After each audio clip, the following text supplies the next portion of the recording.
Utah has the proud distinction of leading the way for our nation in so many ways, with our healthcare systems, our commitment to families, our work to end homelessness, our universities and their research, our tech transfer and entrepreneurial spirit, and so much more.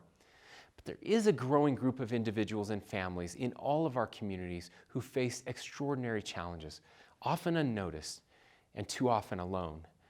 Autism is a diagnosis that affects not only the individual, but multiple generations of families.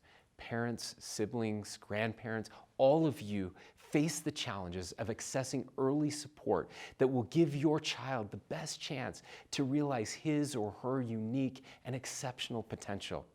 But when that son or daughter turns 22, we know that most support ends.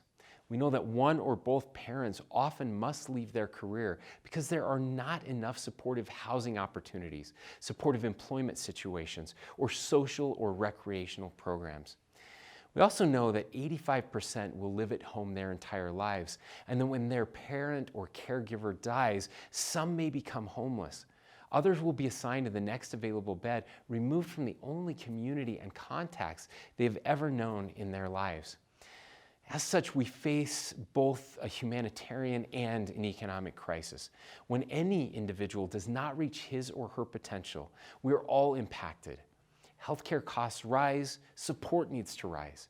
Talents are missing from the workplace, homelessness increases. But worst of all, families face the lifelong nightmare of wondering who will care for their adult child when they no longer can. But it doesn't have to be this way, and Utah knows what to do. As governor, I lend my full support to a new collective action effort to change the future for all adults with autism and their families here in Utah. We especially welcome the involvement of Madison House Autism Foundation, one of the first national organizations to dedicate its work to adults on the spectrum and their families. Our goals for this Autism After 21 initiative are to replicate the exemplary projects that already exist in our state, learn from national research, best practices and emerging concepts, work together to envision and build inclusive communities across our state, and develop a statewide blueprint that can lead the way for other states, other families, and other communities.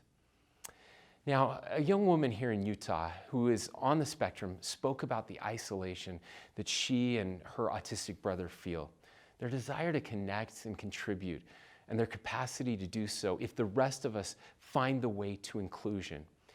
She said, "We have the capacity to know where we are wanted." And then she went on to say, "Just because we don't show it doesn't mean we don't love you back." That is our goal with this initiative. With this work, we take another important step to achieving greater equity and inclusion for all Utahns. Thank you to all of you taking part in this statewide virtual call to ensure that all our communities are represented, involved, engaged, and moving toward interconnectedness. I have every confidence that with all of you collaborating with Madison House Autism Foundation, the state of Utah will produce the blueprint for all other states to follow.